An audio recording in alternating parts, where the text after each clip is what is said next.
Have you ever pondered the intricate relationship between obedience and faith? Today we delve into a fascinating verse from the book of Deuteronomy, chapter 28, verse 9. The verse reads, "The Lord will establish you as his holy people as he promised you on oath, if you keep the commands of the Lord your God and walk in obedience to him." This verse, steeped in profound wisdom, offers us a glimpse into the divine covenant and the role of obedience in our faith journey. Firstly, the verse talks about God's promise to establish us as his holy people. This promise is not a casual statement but an oath, signifying a solemn and binding agreement between God and his people. It implies that God is committed to uplifting those who follow his path, setting them apart as holy, special, and unique.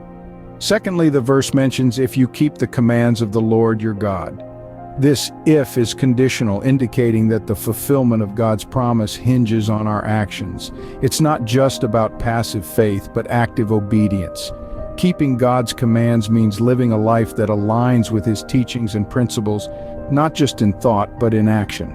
Lastly, the verse calls us to walk in obedience to him. Walking symbolizes a journey, a continuous process. It's not about a single act of obedience, but a lifelong commitment to living in accordance with God's will. So what does Deuteronomy 28 verse 9 tell us? It illustrates the deep bond between faith and obedience.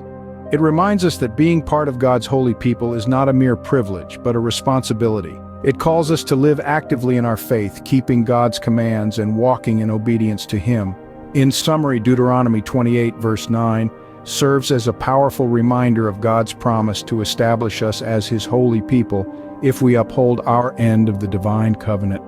This involves not just believing in his commands, but actively living them out in our daily lives, walking in a journey of obedience to him. Remember, faith is not a passive state, but an active commitment. And as we walk this journey of obedience, we can take comfort in the promise that God is with us, guiding us, and establishing us as his holy people. Thank you for joining this exploration of Deuteronomy 28 verse 9. May it inspire a deeper understanding of obedience and faith, and encourage us to live out our faith more actively in our daily lives.